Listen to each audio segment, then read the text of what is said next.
Hi, friends. It's Reverend Laurie at Unity of Ocala for our midweek love notes. This will be for Wednesday, August 11th. Today is the 10th. Today is our baby's birthday. Lacey turns 35 years old today. And of course, it's a bittersweet birthday. I called her at about 6:30 this morning to see how she was doing and wish her a happy birthday. She said she'd been crying all morning. This is the first birthday ever without her daddy. And every year he would call her bright and early and say what he would have said today is 35 years ago today, I was the happiest man on the planet. And he's been that way ever since. So it's been a touch and go day. She came over this morning. The whole day has been interesting for us because today was also Kinsley's first day in first grade, first day back at a brick and mortar school in real life with a teacher that is not on Zoom and classmates. So that was pretty exciting. And Sailor, our youngest granddaughter, who's going to be 2 on the 23rd of this month, today is her first day ever of daycare. Now, this little one, Sailor Grace, is what the doctors and healthcare professionals are calling a COVID baby. These are children, infants born just before, within the 6 to 12 months prior to the COVID pandemic and up to, well, pretty much all the way through it. She's right there in the middle. She's 2 years old. So from the day she was born, she has been isolated, even from people in her immediate family.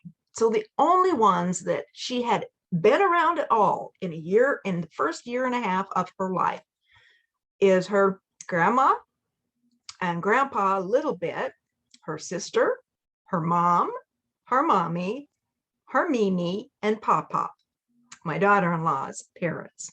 And that's it. That is all she has known. So these babies, they are finding, are tending to be socially not shut down, just unaware that there's any life out there other than their own habitat. It's really quite phenomenal when you think about it. And we don't think about those things because even her sister is used to people. And there came a time, this was just before the vaccines, but there was hope around the corner and we could gather in very small gatherings with masks and distance. And they met with some friends of theirs at a local little tavern that we've been going to for decades. When the kids were growing up, that's where we celebrated all the birthdays and all the life events. And they went there to join with a few of their friends who also had little ones. They went in there and there were other people in the restaurant, but their tables were separated. People had on masks, and Sailor lost it, totally lost control, and was freaking out, screaming, gasping for her breath, until Lacey had to take her physically out of the building, walk her down by the water, and get her to calm down. It was so overwhelming. The stimulation for all of her senses just overcame her. And so vaccinations came around and she started seeing a little bit more of her family and spending a little bit more time away from Mimi and others that were watching her. But there was still this anxiety about going too far from us. So today's daycare experience, we had no idea. They came and got grandma so I could watch Sailor so they could both go in to Kinsley's classroom. Kinsley did great. She was so excited. A cute little boy came in and she smiled at him, and the world was good for her. So they felt good about that. We went to the daycare, and this is a daycare that Kinsley had gone to too. So we knew the teachers very well, and they knew that Sailor was coming. They know they're dealing with all of this. Well, I stayed out in the car. I just was walking around a little bit. The girls went in and they didn't come out. They didn't come out. They didn't come out. And I'm thinking, oh Lord, what's going on? And pretty soon they came out and I heard this a wailing, this a bear like growling, wailing. And Lacey mouthed to me out the door, "That's her." And I was like, oh boy, those teachers are going to have a long day. And I'm praying for them. I'm sending all the blessed energy, joy, love, and peace that I can muster. And they made mommy's leave. You go about your day. We'll handle this. Well, you can imagine their parents. I mean, my girls were just like, oh, Lorraine had to go to work. She's working at Publix along with her own house cleaning business. And Lacey came over to my house. She's gathering pictures for our gathering on Saturday. So she wanted to come over and go through all the albums and just immerse herself in her dad's stuff for a while. And we're all just kind of waiting for a phone call. Like, oh, we can't do anything with her. You've got to come get her. But that didn't come. I just talked to Lorraine. She talked to the school, and eventually she settled down a little bit. She wouldn't eat any lunch, and she did start playing with another little girl there. She said she's okay now. So I'm like, okay. But it just shook us all up. It's like, okay, God, you're planning us some great big changes ahead. I'm feeling it. I'm understanding it. See, this is you. This is God talking to me. This is you, honey.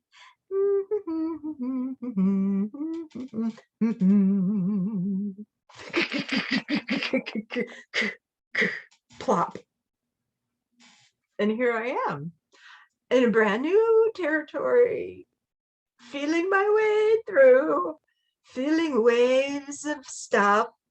We're looking at these pictures of my husband that go back to 1982 and before me.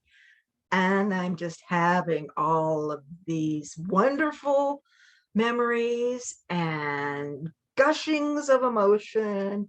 And what a way to celebrate a 35th birthday. And I thought, well, this is where we are. And we just started laughing and crying and thinking, oh my goodness, okay. Well, when we are just at this place where nothing is tight and neat and tucked in, it's just best to go with that and to just bounce around and be carried by the wind and be perfectly okay with that, because that's really all we can do. Just know from the core of our being that God's got us. Somewhere in the chaos of what is right now is the steadiness, peace, and certainty of God. So I don't have to know what it looks like. I can allow myself to feel all this stuff that I kind of thought I had been dealing with and processing for these past how many years. But to be free enough and confident enough to let these ocean rolls take me to wherever it needs, the top of the crest, to the crash in the sand, top of the crest to the crush in the sand. Okay. My pets are wondering, is this our new normal? I don't understand. I hear the little clickety click of toenails across the floor as Jackson first enjoys the beds all by himself and tears them apart, and then I think is sad because he can't figure out what's going on. It hasn't affected his eating patterns, nor mine for that matter. But I'm just kind of sitting back and watching this going, wow, okay, this is really interesting, this life stuff. Do we ever figure it out? Do we ever get comfortable with it? Do we ever recover from any of the going forward? Do we go forward? Do we just kind of bob in a new place? These are just the feelings I'm having. I thought I'd share. I know some of you are feeling a bit discombobulated too. I know my granddaughter, tiniest one, is experiencing great change today. I know the 6-year-old is experiencing great change today. I know their mommies are experiencing a change today. And I know my teenage grandchildren, one who is a senior, and we're so grateful we'll probably be able to walk down the aisle for his diploma. And then I have a sophomore. All of my children are going through some extraordinary changes right now, today. So I'm just going to sit in the chaos and get as comfortable with it as I can and know that we've got each other and that we're not alone in this, and that somewhere in the midst of it all is that solid column of God. And I had a poem or something, a reading that I had read earlier that I wanted to share, but that doesn't fit anymore because I'm feeling something different, and I'm learning to just ride with the spontaneity of what God gives me. And I don't have my Bible up here with me. I probably have one, but anyways, this is from the book of Kings, and I'll find the book and verse. But it's so powerful for me, and I think about it whenever I feel a little bit of disconnect from God, or like I'm kind of losing my steady ground. And it was read during our graduation from seminary by one of our mentor ministers there at Unity Village. And it was so powerful for me. At that time, I'd been meditating for a very long time, and I was just seeking the quiet and seeking the quiet and seeking the quiet. And I didn't really know why, because I hadn't really found it. I have since moments of pure bliss quiet in a gap. But the minister read to us that the prophet was summoned to the mountaintop, and there he heard the ground breaking up and quaking and great roar, and the mountains were separating and coming apart, and God was not in the earthquake. And the prophet heard the thunder and the clapping and the crashing, but God was not in the clapping and the booming. And he saw the lightning bolts and the fire in the sky and the waves of energy, but God was not in the fire and not in the lightning. And then the prophet was summoned. There's so much here. Summoned out of the cave into the sheer silence. And there was God. This just hits me on so many levels. And I have peeled away the levels on so many different layers of him having to experience the crashing and the burning and the lightning and the thunder and the cracking and the separating in order to notice the sheer silence, or that silence is above and beyond, or that it is deep within that chaos. I don't know, but it just hit me at every level of my being. He was summoned outside, and there was God. So that's what I'm left with. I'm being summoned outside of this. There's God.